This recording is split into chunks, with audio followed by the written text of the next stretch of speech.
Bonsoir à toutes et à tous, ravi de vous retrouver sur le plateau d'Accès Direct, votre rendez-vous quotidien en direct sur 8 Mont Blanc, rendez-vous d'actualité. Rendez-vous tout de suite sur nos réseaux sociaux, nos pages Twitter, notre page Facebook avec le hashtag Accès Direct pour réagir ou commenter ou même poser des questions à nos invités. Au programme ce soir, on fera le point sur la fièvre catarrhale avec Fanette Dubuisson qui viendra en plateau et Hubert Barry de l'Adabio. On parlera d'un beau projet avec Anthony Calvi qui viendra nous présenter son film Villarica. Et enfin, je recevrai Caroline Dewailly, présidente de ZAG, marque chamonière de ski. Salut Pauline. Salut Seb. Alors ce soir au programme du JT, on va parler ski avec les skieurs de l'équipe de France, le groupe technique qui prépare le critérium de la première neige. Exactement, c'est Emmanuel Jeudet et Olivia Boisson qui se sont levés très tôt ce matin et il faisait très froid. Ils ont bravé le froid. Ils ont bravé le froid pour ces premiers entraînements sur la mythique phase de Bellevarde. Tu l'as dit, le critérium aura lieu d'ici une dizaine de jours, pas ce week-end, le week-end prochain. Donc ils sont venus un petit peu dompter la piste, prendre leur marque et reportage tout à l'heure dans le JT. Et puis direction les berges du lac Léman qui se refont une petite beauté. Ouais, c'est depuis lundi, donc la ville a engagé des travaux de consolidation d'une partie des berges du lac Léman. Les chantiers sont conduits par l'ONF et ils ont pour but en fait de réorganiser une partie du littoral. Certaines parties des berges se sont un petit peu effondrées, donc il faut les remonter pour éviter tout problème. Donc Jean-Paul Crespier est allé faire un tour sur ce chantier, il nous en dira plus. Allez, notre petite sélection des articles de la presse. La société Plume qui propose du troc de fixation. C'est un petit peu ça, voilà, à l'approche de l'hiver, c'est le moment de ressortir les skis et pourquoi pas de mettre de nouvelles fixations. Donc le fabricant Plume propose en fait de reprendre une ancienne paire de fixations contre 80 € si vous achetez dans le même temps une paire neuve chez lui. Alors bon, les prix c'est quand même entre 300 et 400 €, mais bon, 80 € c'est toujours... c'est pas vraiment du troc. C'est toujours ça de prix, mais bon, donc ça s'appelle une prime à la fixe et on peut le faire jusqu'au 15 janvier prochain. Alors Plume reste ouvert sur les caractéristiques des fixations à changer. Elles peuvent venir aussi par exemple des fixes de ski de randonnée, être à plaque ou à insert. Toutes les marques sont bienvenues selon eux. Alors c'est un magasin agréé, peut aussi aider à les retirer des skis si on ne sait pas le faire soi-même. Quant à la paire neuve à acheter, toutes les fixations achetées sur internet ou en boutique sont également éligibles au remboursement. Donc voilà, il faut aller sur leur site internet si ça intéresse les gens. Tu as trouvé aussi une action solidaire, Samoin. Oui, une très belle action. C'est du 26 novembre jusqu'au 1er décembre, donc demain. Frédéric Thomas a parcouru Samoin, Bourg-en-Bresse, afin d'apporter à Auxanne une petite fille atteinte d'un neuroblastome, une maladie très rare, une peluche de Saint-Bernard qu'on voit ici sur la photo. Alors tout au long de son périple, il a récolté des dons et sensibilisé sur cette maladie orpheline, une maladie rare dont les traitements sont encore au stade expérimental. Alors la petite fille, elle habite dans l'Ain, non loin de Bourg-en-Bresse où il s'est rendu. Dans ses rêves, elle s'évade en pensant au Saint-Bernard. C'est pour ça qu'il lui ramène cette peluche, une rage de chien qu'elle affectionne et qu'elle aimerait et qu'elle imagine, elle s'imagine marcher dans la neige en Laponie auprès du Père Noël. Alors plusieurs personnes ont fait un bout de chemin avec ce monsieur tout au long et il est arrivé le jour de l'anniversaire de la petite fille pour lui offrir cette peluche. Grâce à tous les dons, le voyage en Laponie pour voir le Père Noël s'approche un petit peu, mais pour autant le prochain voyage qu'elle pourrait faire, ce serait plutôt du côté de Los Angeles, la seule ville où des soins expérimentaux sont possibles pour traiter cette maladie. Donc voilà, c'est un beau message et une belle action de la part de ce monsieur pour sensibiliser sur cette maladie très rare. Effectivement. Et toi, tu nous parles de la Saint-Nicolas. Oui, alors il risque d'y avoir beaucoup de Saint-Nicolas ce samedi sur les pistes de Verbier en Suisse pour l'ouverture officielle de la saison. Je m'explique, la station du Valais a décidé d'offrir le forfait à tous ses skieurs déguisés en Saint-Nicolas. Alors le déguisement officiel se compose au minimum d'un chapeau, d'un manteau et d'une barbe. Le but de cette opération, entrer dans le livre Guinness des records en battant tout simplement le record mondial de Saint-Nicolas sur les pistes. Tout cela est très sérieux. Il y aura même un huissier de justice qui sera présent sur place pour valider le record. Et Verbier attend énormément de monde et pour l'occasion, des trains spéciaux seront affrétés depuis l'aéroport de Genève. T'as acheté ton costume du coup? Pas encore, mais je me tâte. Et on parle d'Airbnb. Oui, avec une initiative intéressante de la part d'Airbnb qui a décidé de jouer la transparence avec Dataville. C'est ce qu'un portail d'open data sur l'activité des hôtes et voyageurs dans des milliers de communes, de départements et de régions. Je m'explique. Très concrètement, ça signifie qu'on peut avoir accès à toutes les données Airbnb sur un lieu précis. En tapant le nom d'une ville, comme sur l'écran, on la voit avec Annecy, on a le droit à quatre données sur un an qui apparaissent, le nombre d'annonces disponibles sur la plateforme, le nombre d'arrivées de voyageurs, le nombre de nationalités présentes et enfin le revenu annuel moyen d'un hôte. Donc ça nous donne un petit peu des informations sur Airbnb. On peut considérer que cette mise en place de cette plateforme, c'est un peu une façon d'apaiser les tensions un petit peu... Pas vraiment cordial entre Airbnb et les professionnels de l'hôtellerie. On voit quand même 3 100 € de revenu moyen, ça peut être sympa. Ça vaut le coup d'essayer de ranger la chambre d'amis. Merci Pauline, on te retrouve tout à l'heure pour les titres. Allez, Fanette m'a rejoint sur le plateau. On va faire avec toi un point sur la fièvre catarrhale, puisque ce matin, sur le coup de 11h05, on a reçu un coup de fil à la rédaction. Dans une demi-heure, rendez-vous à la journée. Voilà, rendez-vous dans une demi-heure à la préfecture, point de presse du monsieur le préfet. Voilà, un point de presse organisé un petit peu en urgence. Alors, on en a déjà parlé de la fièvre catarrhale ovine. On le sait, il y avait 4 cas qui avaient été détectés dans le Haut-Chablais. On voit là la carte de la préfecture. Donc, le premier cas, c'était le 6 novembre à Orcier. Et puis, ça s'est étendu. Je ne sais pas si on voit bien à l'image, mais tous les points rouges, ce sont différents cas. Et en fait, ce qui est à noter, c'est que ces cas, ils sont en train de s'étendre. Il y en a un notamment à Archamps. Donc, on est vraiment sorti du Chablais. On en est à 10. Le périmètre d'interdiction a été élargi à la base de 83 communes à 100. Et on en est aujourd'hui à 184 communes. Donc ça, c'est ce qu'on voit, les cercles violets. Et il y a aussi 2 cas qui ont été détectés dans l'Ain. Et l'une des 2 bêtes, en fait, venait de Haute-Savoie. Qu'est-ce que c'est que la fièvre catarrhale ovine? Alors, on parle de fièvre catarrhale ovine, mais ça touche les bovins, les caprins et les ovins. Ça s'appelle aussi la maladie de la langue bleue. C'est une maladie virale qui se transmet par des moucherons. Il y a 26 sérotypes différents. Il y a une dizaine d'années, la Haute-Savoie et la France plus globalement avaient été touchés par le sérotype 8. Là, les cas de Haute-Savoie, ce sont des sérotypes 4. C'est la première fois que la France continentale est touchée par ce type-là de maladie. Il y avait déjà des cas en Corse et en Italie, donc c'est en train de s'étendre. Et en fait, c'est une maladie qui touche et les veaux, et les génisses, et les vaches. Il y a des avortements, des amaigrissements. Enfin voilà, ça peut être assez violent. Et le sérotype qui est en ce moment est très violent, plus que le sérotype 8. Est-ce qu'on sait d'où ça vient?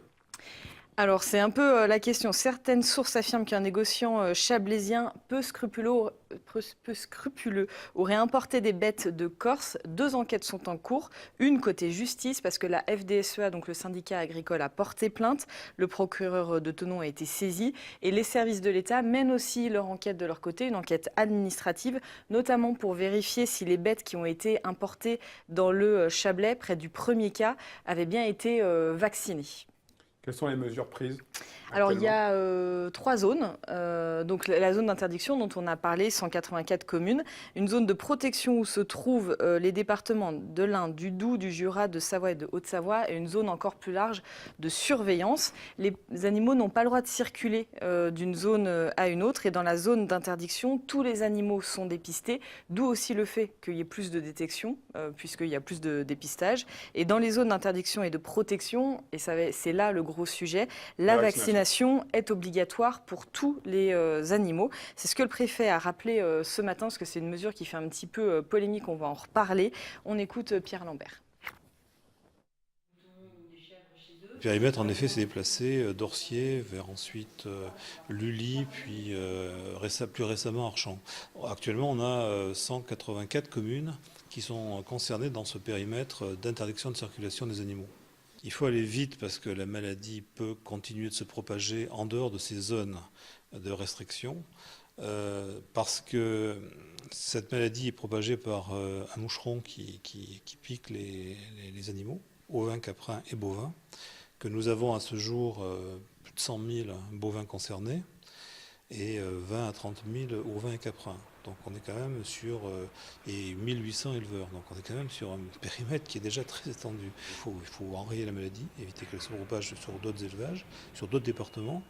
Il faut vacciner massivement, puisque c'est la seule méthode que nous connaissions pour combattre, encore une fois, et limiter l'endémie. Le vaccin n'est pas nocif, il n'y a aucun risque à vacciner. Au contraire, le vaccin protège l'animal, le risque c'est de ne pas vacciner.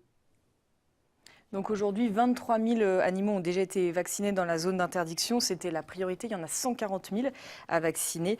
Et il manquait de vaccins. Maintenant, ils ont été reçus. Donc ça va s'étendre. Tous les vétérinaires ont été mobilisés. En début de semaine, il me semble que tu avais rencontré un agriculteur. On avait vu un reportage dans le cadre du JT qui avait été justement touché en 2008 par le sérotype 8. Alors je l'avais rencontré avant que ces cas s'étendent. Lui, il est plutôt favorable à la vaccination, même s'il reste prudent, puisqu'en fait, ça l'avait beaucoup aidé en 2008. On l'écoute. La vaccination est quasiment le seul moyen pour lutter contre cette maladie. Les avis divergent quant à la vaccination, mais nous, à titre personnel, pour avoir été touché en 2008, c'est quand même la vaccination qui nous a permis de passer le cap. Voilà pour cette réaction. On est en ligne avec Monsieur Hubert Barry, en liaison Skype. Est-ce que vous m'entendez? Oui, je vous entends. Bonsoir, vous êtes éleveur laitier à Mainziers, près de Saint-Julien en Genevois. Vous êtes aussi le référent FCO Haute-Savoie pour Adabio. Une première question assez simple. Pourquoi est-ce que vous vous opposez à la vaccination des troupeaux? On ne s'oppose pas à la vaccination, on est pour le libre choix de la vaccination. Et on est accompagné par la Confédération paysanne qui nous soutient et le GUE Zone Verte, un cabinet vétérinaire dans le Jura qui prône les médecines alternatives. Donc on n'est pas pour l'interdiction, la suppression de la vaccination, on est pour que chacun puisse choisir en âme et conscience de vacciner ou pas. Parce que nous, on prône l'immunité naturelle de nos animaux. On a travaillé jusqu'à maintenant, on parlait de 2008. Depuis 2008, on avait le sérotype 8 qui était obligatoire de vacciner. Nous n'avons pas vacciné ainsi qu'un certain nombre de collègues. On a eu la maladie a traversé notre troupeau. On a eu le symptôme clinique et on s'en est très bien sorti sans le vaccin.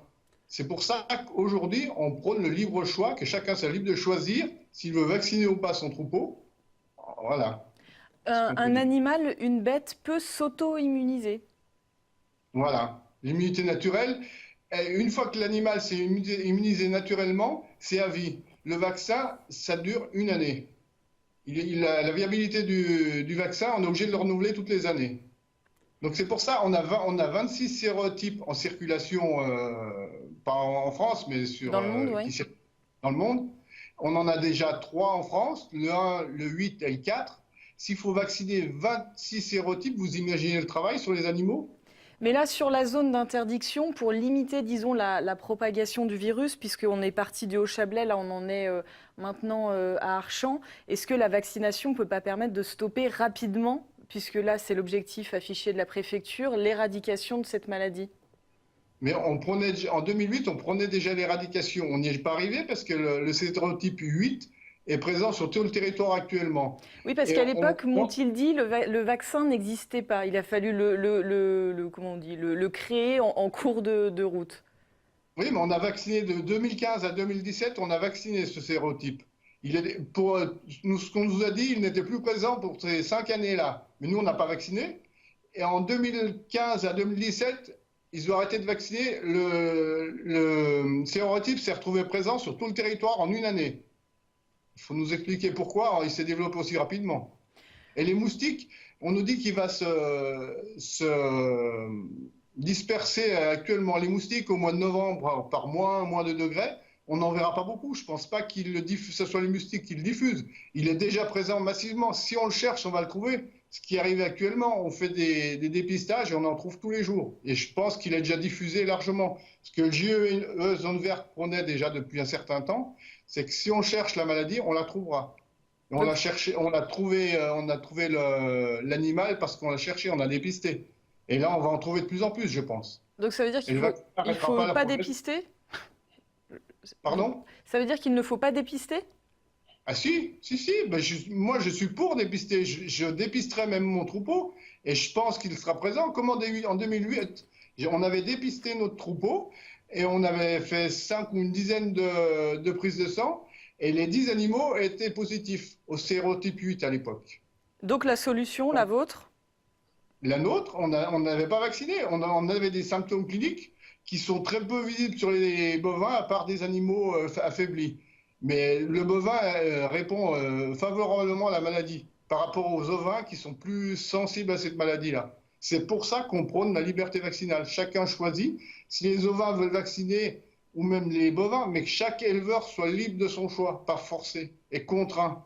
Merci beaucoup en tout cas, Monsieur Guy. Merci beaucoup. Monsieur Barry, pardon. Merci. Merci. On imagine qu'on en reparlera forcément. Voilà, de cette fièvre catarrhale. on en reparlera à la préfecture. Alors on verra s'il y a des cas de désobéissance civile. Il risque 750 € d'amende. L'idée de la préfecture, c'est que la maladie soit éradiquée avant le retour du printemps et le développement des moucherons. Un rappel important, l'homme ne risque rien, que ce soit la transmission du virus, ça ne se transmet pas à l'homme, et les denrées non plus, il n'y a aucun risque pour l'homme. Merci beaucoup Fanette pour ce point complet. Allez, on passe à l'invité du jour. Bonjour Anthony. Installez-vous.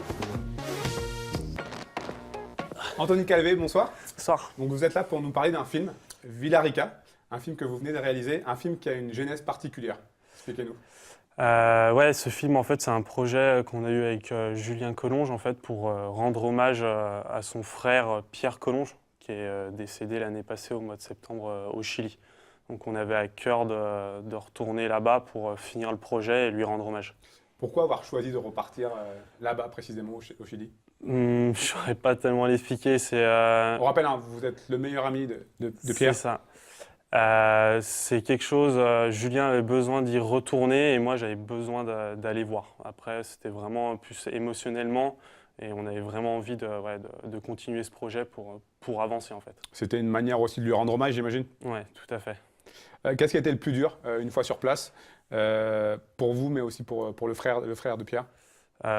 C'était de gérer les émotions. C'était vraiment ça, et puis ça nous tenait vraiment à cœur, donc c'était ça qui était compliqué en fait. Après, les conditions aussi là-bas dans le pays sont très compliquées, il y a beaucoup de vent, mais au-delà des conditions à ski, c'est plutôt les conditions dans la tête. Est-ce qu'on arrive comme à prendre du plaisir quand on sait tout ce qui s'est passé avant, quand on sait pourquoi vous y êtes retourné? Est-ce que vous avez quand même réussi à prendre du plaisir? Ouais, parce que au-delà de ça, le pays est vraiment magnifique et c'est vrai que si c'était pas lié à tout ça, on s'est dit avec Julien qu'on aimerait bien y retourner, quoi. Alors on va regarder d'ailleurs un petit extrait de Villarica.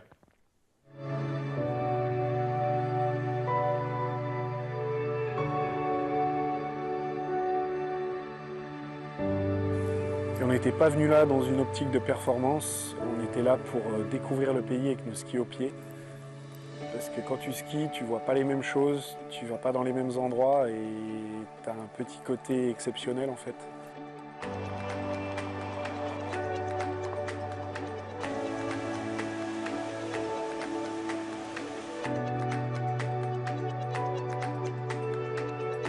Et on n'est même pas encore au départ de la rando.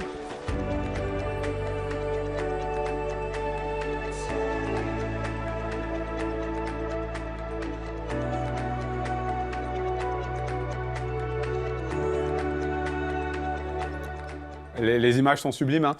Quelle est la philosophie de ce film? Quel est le message que vous avez voulu transmettre? C'était avant tout le partage, parce que justement cette passion qu'on avait en commun avec Pierre, c'est celle qui nous permettait de voyager, d'aller dans des endroits sublimes dans le monde entier, même de skier, de partager des choses en montagne. Et vraiment, le message, c'était le partage, parce qu'en montagne, tout seul, c'est pas possible. Est-ce qu'il y a eu un petit peu d'appréhension au moment de se dire, bon allez, une fois que la décision est prise de repartir, quand on monte dans l'avion, est-ce que petite boule au ventre peut-être? Ouais, toujours. Toujours, on se demande comment ça va se passer, comment on va réagir sur place. Donc ouais, on est un petit peu dans l'inconnu. Ouais. Le souvenir de Pierre a dû être présent tout au long du périple, hein. C'est ça. Je pense encore plus pour Julien, parce que Julien, lui, il avait déjà des souvenirs là-bas. Moi, j'y étais pas la première année, donc je pense que c'était encore plus dur pour Jules. Ouais. On connaît la notion de danger dans ce type d'expédition, elle est toujours présente, mais on se rend compte quand on voit, quand on vous accueille, quand on voit ce genre de film, que ça ne vous empêche pas d'y aller, de retourner, hein. C'est plus fort?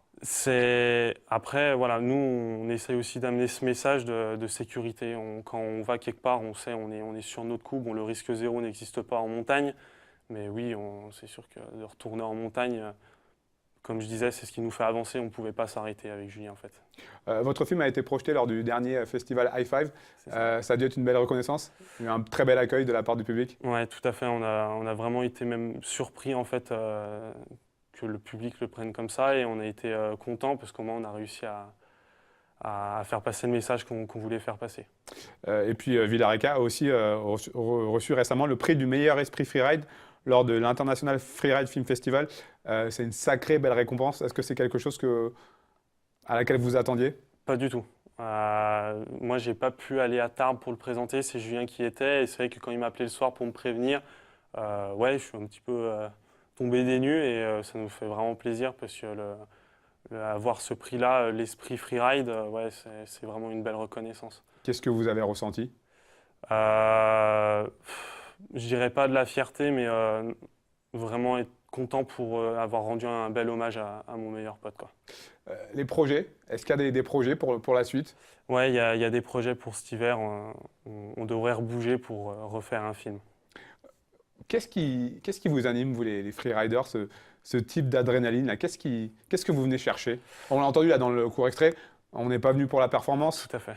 mais qu'est-ce qui vous anime personnellement? Nous, c'est vraiment d'aller chercher des paysages, faire des belles images et pas forcément sauter des grosses barres. C'est pas notre truc, mais c'est ce qu'on disait, devenir des vrais montagnards, pouvoir skier où on veut, quand on veut, mais en étant toujours en sécurité et dans des paysages magnifiques, quoi. Pour en revenir au Chili, c'est un pays que vous connaissiez? Moi, personnellement, non. Et Julien et Pierre, la première année non plus, c'était la première fois qu'ils y allaient.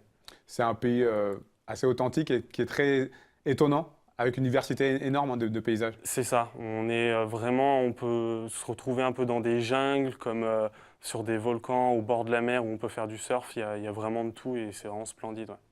Merci beaucoup, Anthony Calvé. Une précision, une dernière chose. Votre film, Villa-Rica, sera diffusé sur 8 Mont Blanc, sur notre antenne. On en est très contents, on est fiers. Première diffusion ce soir à partir de 21h45. Voilà. Merci beaucoup. Merci à vous. Bonne continuation. Au revoir. Allez, place désormais à notre rubrique On en parle pour aller jusqu'à la fin de cette émission. Je reçois Caroline Dewailly. Caroline, bonsoir. Bonsoir. Alors, vous êtes la présidente directrice générale de ZAG, célèbre marque de ski chamonniarde, et puis aussi une des rares femmes à avoir ce poste, donc c'est bien. C'est intéressant, c'est bien. Un mot déjà sur l'histoire de cette entreprise ZAG. D'où ça vient? Qu'est-ce que c'est? Alors, ZAG est né en 2002 à Bourg-Saint-Maurice. Et donc, ZAG, en fait, c'est le surnom du shaper d'origine du premier ski ZAG. En fait, c'était un snowboarder qui a ressenti certaines frustrations en étant sur son snowboard, sur ses skis. Il n'avait pas les mêmes sensations de glisse qu'il pouvait retrouver sur un snowboard. Donc, il a décidé de créer un modèle de ski avec un rayon relativement court, de créer la première spatule progressive et donc l'arrivée du premier ski ZAG pour justement ressentir ces nouvelles sensations de glisse sur un ski qu'il ne ressentait pas jusqu'à maintenant, mais uniquement sur un snowboard. C'est ça, l'histoire de ZAG est née à ce moment-là. Le truc en plus de ZAG, c'est le ressenti sur la neige? Exactement. Le petit truc en plus de ZAG, c'est ces sensations de glisse qui sont uniques. C'est quand on monte sur un ski ZAG, on a une skiabilité qui est déconcertante, on a un plaisir qui est immédiat et on a tout de suite vraiment des sensations de plaisir et de confort qui sont uniques et propres à ces skis. Alors ZAG a connu récemment une phase de restructuration assez importante. C'était indispensable? ZAG a été jusqu'à maintenant une marque un petit peu familiale, localisée sur Chamonix, puisqu'il y a maintenant 6 ans, l'entreprise a déménagé à Chamonix. Et un tel succès et un tel développement s'est révélé être nécessaire pour faire évoluer la marque dans des sphères un petit peu plus importantes et un développement beaucoup plus conséquent. Et donc, il a fallu restructurer et passer dans une organisation un petit peu vraiment structurée de l'organisation, une vraie entreprise et non plus un mode un petit peu plus start-up, famille, mais restructurer les choses et passer à la vitesse supérieure pour la marque parce que la demande est vraiment croissante. Quelle est l'importance du ZAG Lab, votre centre de recherche et développement? Ça, c'est la base, en fait. C'est la base de ZAG, c'est l'histoire aussi de ZAG. Toute l'histoire de ZAG s'est construite sur la recherche et développement, sur l'innovation, sur des matériaux premium, sur des recherches de shape avant-gardiste en permanence. Et ZAG a toujours un cran d'avance par rapport au marché. Et tout ça, c'est dû aussi à ce ZAG Lab aujourd'hui, qui nous permet de faire nos prototypes, qui nous permet de tester, qui nous permet de tout réaliser sur place à Chamonix, au pied des Grands Montées. Et donc, on a une flexibilité par rapport au marché, on a une réactivité qui est énorme. Et donc, tous nos départements R&D travaillent au quotidien et avec une réactivité énorme puisqu'ils vont tester au jour le jour leurs prototypes. Tout est fait chez nous. Alors, l'hiver a débuté, avec notamment ici quelques flocons et Pani. On rentre dans une période que vous attendez avec beaucoup d'impatience, j'imagine? Et on est super content qu'il neige, on est super content qu'il fasse froid, contrairement à l'année dernière où il a neigé et après il faisait très chaud. Donc on est hyper confiant, on a un début de saison qui est vraiment excellent sur la marque. Beaucoup de nouveautés pour cette année, nous, sur la marque, au niveau de nos produits de rando, free rando, toujours plus léger, toujours plus performant. On a voilà, beaucoup de choses à partager, le lancement de la personnalisation aussi. Ouais, ça, j'allais y venir, c'est quelque chose auquel vous tenez vraiment à la personnalisation des skis que vous proposez sur Internet. On peut faire ce qu'on veut, en fait, on peut mixer les couleurs. Comment est-ce que ça se passe? Voilà, alors en fait, c'est un module qui s'appelle DIY, Design It Yourself, qui a été lancé sur notre site internet. Et en fait, ça permet de choisir, voilà, vous pouvez choisir toutes les couleurs que vous le souhaitez sur votre ski. Bien sûr, on ne vous laisse pas la main complètement sur le design, parce que là-dessus, Zag est maintenant… Il faut garder quand même votre… Voilà, notre identité est très forte et on veut vraiment la préserver. Mais voilà, vous pouvez jouer sur les couleurs, vous avez toute une palette de couleurs et vous pouvez jouer sur la signature aussi à la fin du module qui vous permet de mettre votre petite signature pour encore plus personnaliser et rendre ce ski vraiment unique puisqu'il n'y aura que vous qui l'aurez. Vous avez également décidé de vous lancer dans un programme environnemental avec le Zag Green Programme. Comment est-ce que ça va se caractériser?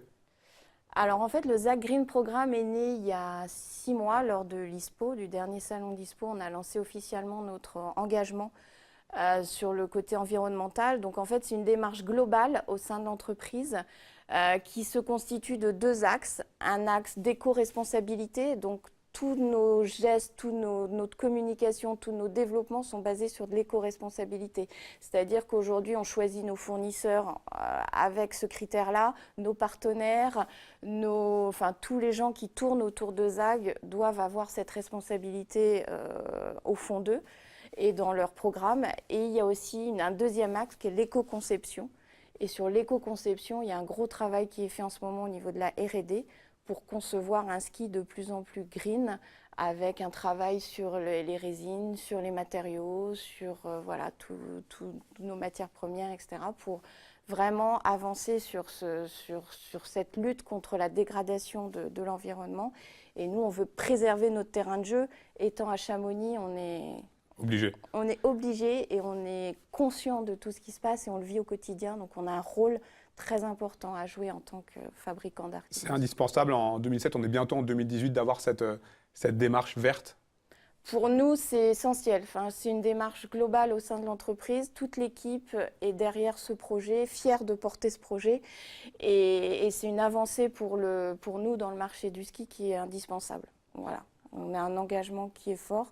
Après, c'est à notre niveau, hein. Mais bon, on sait bien que… Là, si tout le monde y met un peu du sien, c'est pas mal. Les petits fleuves, voilà, les petits cours d'eau peuvent faire les grandes rivières. Vous l'avez évoqué tout à l'heure un petit peu. Un petit mot sur la free rando que vous développez également. Oui.